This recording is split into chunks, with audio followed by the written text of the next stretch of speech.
Hi everyone, it's Alexandra Geczi of Alexandra Geczi Family Law in Dallas, Texas. We are a boutique law firm dedicated to helping women who are struggling in their marriages find the confidence that they need to regain control over their lives. So today is the last episode of our Facebook Live mini-series, The Ultimate Guide to Surviving the Holidays When You Can't Stand Your Spouse. And today's episode is called Where There's a Will, There's a Way. And no, this episode is not about wills and estate planning, although I do have to say, if you're going to be thinking about divorce, you also need to be thinking about your estate plan going through the divorce. And at a minimum, you want to talk to your divorce lawyer or an estate planning attorney about whether to change beneficiaries on your stuff, whether to have powers of attorney for you during the divorce if something happens to you. You don't necessarily want your spouse making medical or financial decisions on your behalf. And how to protect your children and maybe any assets that you've created for them. So things like that are good topics to discuss with your divorce lawyer and your estate planning attorney at a minimum, but there's lots of other things you should be talking about with them as well. Okay, so today's episode is kind of short, but it's hopefully a little bit more powerful. It's about mindset. You know, at the core of it, if you're thinking about divorce, it's a scary process, and it doesn't have to be. When you have the right tools and resources, it can be less scary and less intimidating. But one of the most powerful things that you can have in your bag of resources is mindset, and having a positive mindset, and being able to,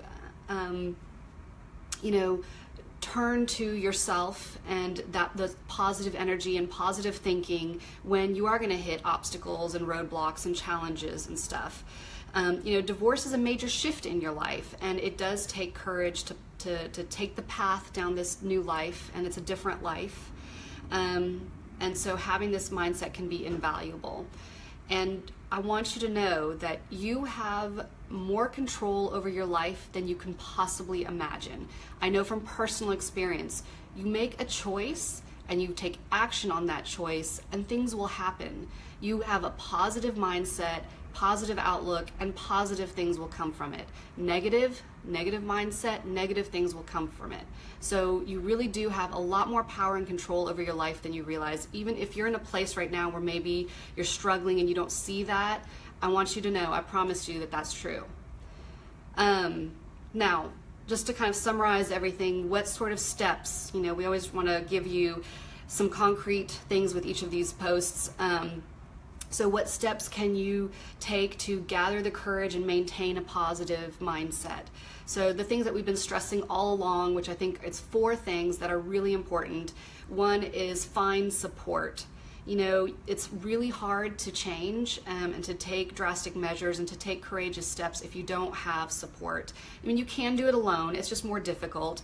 So having the support, whether it be friends, family, a great legal team, other elements in your life that support you, and create a team of support around you will be key. And they can help you through this journey. Another thing is get educated. Educating yourself about your rights and your options can be very empowering. You go from victim and allowing things to happen to you to your own hero, where you've taken control over your life and you've affected a future and created a future for yourself. So you can be the hero of your story and of your journey. Next, you want to create a plan. So build out a plan with clear direction, and you're going to use that as a roadmap to guide you down your path and to guide you down this journey.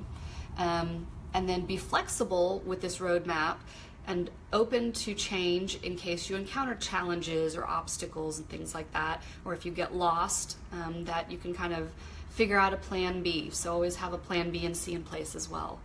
And the last is visualize your future. Visualize the positive things that you want in your future. Envision who you want to be. Envision who you want to be tomorrow, who you want to be a year down the road, who you want to be 10 years from now. And those, having that vision in your mind, that's going to be the guiding light down this path.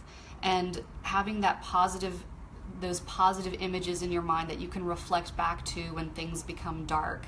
That's going to be really key and important. And if you need to sit and create a vision for yourself by writing it down, do that. If you need to draw a picture, clip, you know, pictures from magazines or whatever, create a vision board, whatever it is, but just something to help you keep that in your mind is key, and that's important. So that's kind of the four key elements to creating a mindset and maintaining that mindset. It's kind of short today. This is a time of gratitude and reflection during the holidays, and I want to thank all of you guys who have tuned in and been with us on our journey through this Facebook Live series. We hope that this project did bring you some empowerment, some hope during maybe a stressful time of year for you. If you have any questions, please reach out to us. You can reach out to us at familylawdfw.com.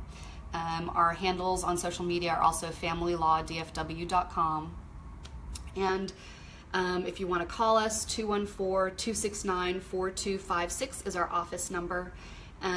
Otherwise, feel free to watch these videos. They're on our video page on our website. And my parting message to you is, stop hating your spouse, start loving yourself, and take the action you need to go live a life that you love. All right, bye.